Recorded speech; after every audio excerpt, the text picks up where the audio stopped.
Eu abro todas as minhas palestras sobre esse assunto explicando a etimologia desse termo, até porque ele está recoberto de questões tanto históricas quanto linguísticas.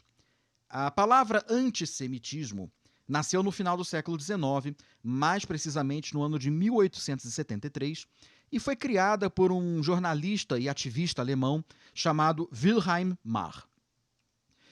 Mas o que é mais interessante é que o próprio Wilhelm Marr era um antissemita. E ele criou esse termo justamente como uma forma de tornar o ódio aos judeus, esse ódio este que ele compartilhava, um pouco mais palatável aos ouvidos das pessoas, já que antes, na Alemanha, usava-se a palavra Judenhass, que significa textualmente ódio ao judeu.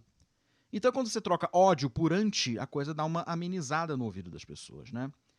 E ele recorreu também à Bíblia, mais precisamente ao nome de Sem, que era um dos filhos de Noé, portanto, irmão de Caim e Abel, e de cuja descendência cresce, né, que se originam os povos judeu e árabe.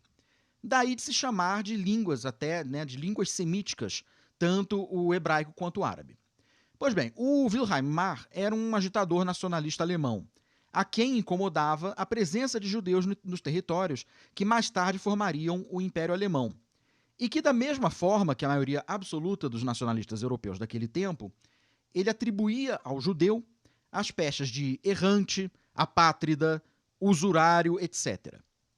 Então, esses mitos já permeavam o imaginário coletivo europeu há mais de 1000 anos e sempre serviram como um amálgama para os mais diversos discursos, especialmente os de cunho nacionalista.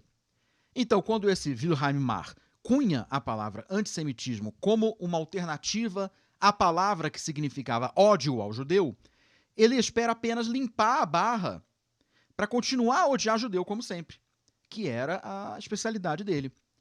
Então, em 1879, poucos anos depois dele cunhar o termo antissemitismo, ele publicou um panfleto chamado O Caminho para a Vitória do Germanismo sobre o Judaísmo, que, em resumo, dizia o seguinte: os judeus sempre foram uma raça inferior, mas por conta do liberalismo alemão do final do século XVIII, os judeus conseguiram se sobrepor à raça alemã superior, na visão dele, né?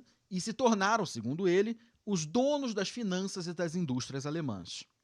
E que a saída, a única saída que a nova Alemanha teria para se livrar desta ameaça era uma luta de morte entre alemães e judeus.